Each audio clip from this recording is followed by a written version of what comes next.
Morning, everybody. Scott with Pratt & Associates Realty. I saw a comment on my last video, and this person was not very happy with their agent. I want to talk briefly, if I can, it's not going to be briefly, about the difference between a good, at least a buyer's agent versus one that's not good. I will just talk about a good one. I think that's the best place to start from.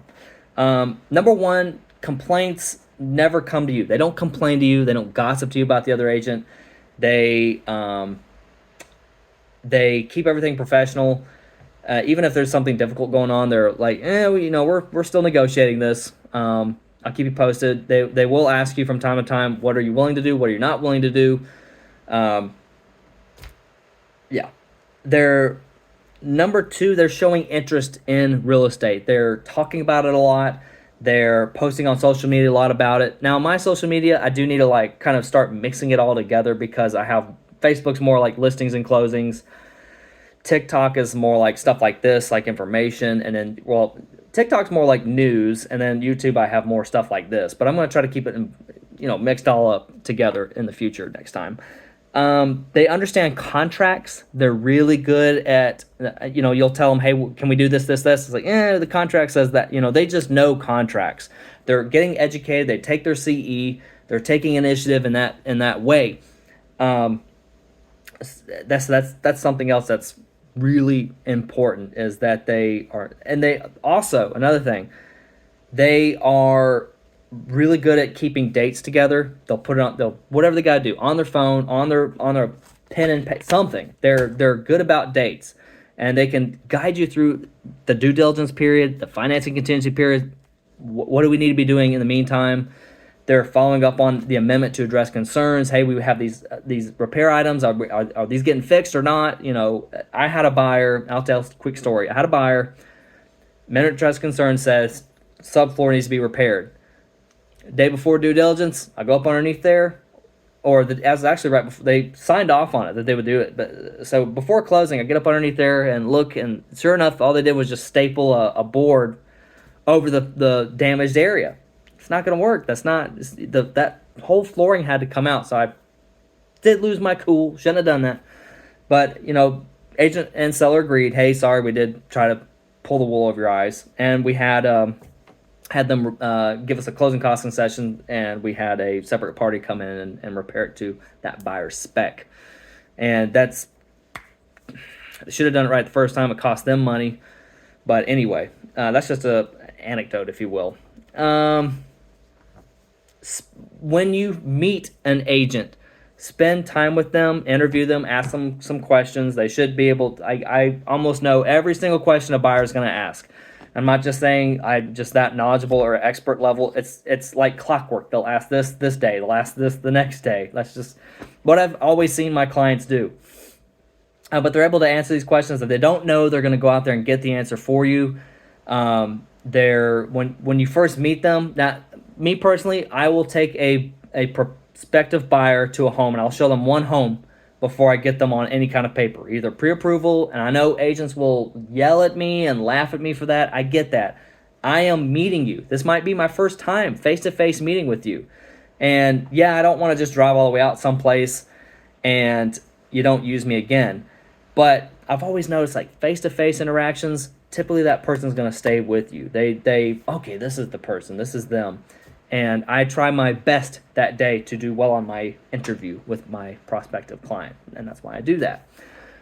They will ask you things like, what's your goals, where you're trying to stay, or stay. I mean, you know what I'm trying to say. What's your budget? Do you have these lenders? Do you want to use mine? I have these people I really like. They're really good at what they do. They follow up. Now, trust me, I've had buyers suggest to me their lenders, and they were bad. They screwed up a deal. They cost my buyer money.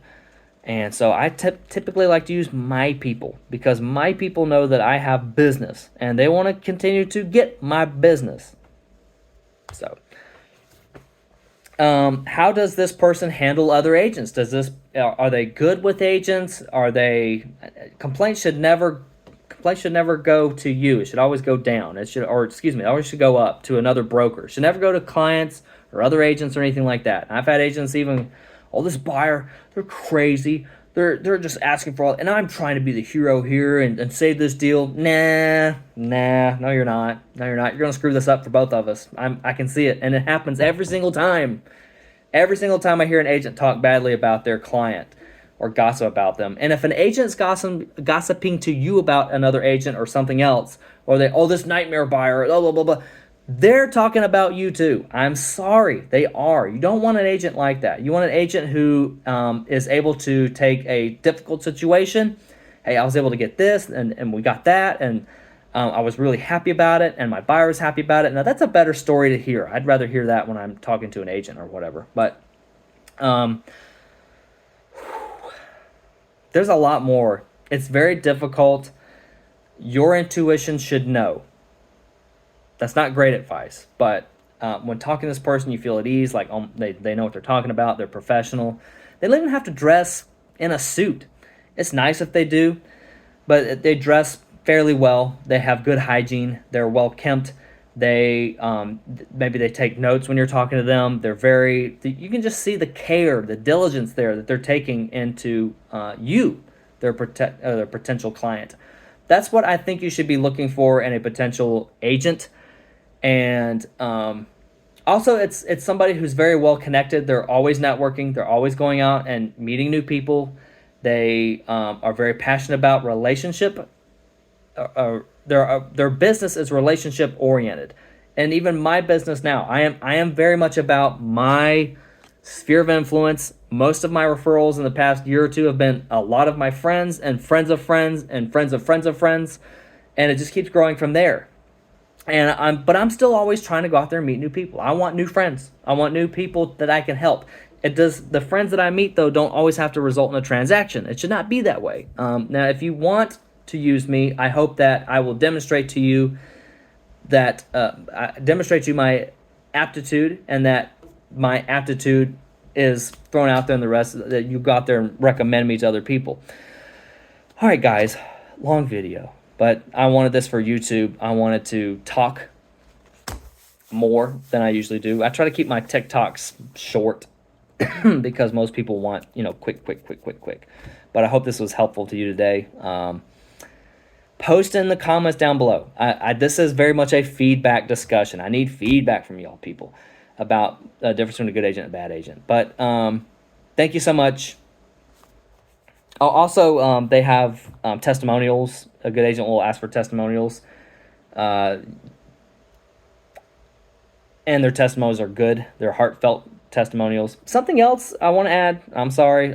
You thought I was ending it. They're always reading something about real estate. They're always trying to improve it, or at least going on YouTube and watching videos about it. I love stuff like One Rental at a Time. I like watching Dave Ramsey. I like watching so many things online about real estate because it helps me learn and helps me keep me in the know and helps me keep me relevant to what's going on. And also, like books like this by Ricky Carruth, it helps agents know how to structure their day. And I want to get my day more structured. I want to learn discipline. I want to be disciplined in my career. So you see an agent reading all the time. I'm also going to be reading this next. I finished this, by the way, and I will talk about it in another video. One Rental at a Time by Michael Zuber. Yeah, I'm constantly trying to absorb new information, and a good agent, I'm not bragging about myself, but a good agent should be doing the same.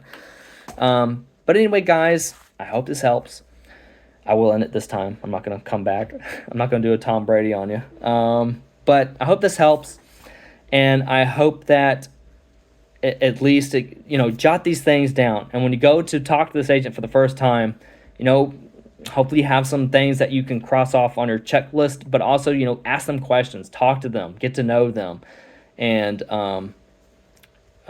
don't be rude. I mean, I know people are tired of really chintzy agents. I'm tired of chintzy agents, and I think we need to do better as an industry. But there are people in this industry who have a very high discipline, very high work ethic, and a very high sense of morality, like how I'm going to treat my clients. And I hope I've always demonstrated that, and I will continue to demonstrate that.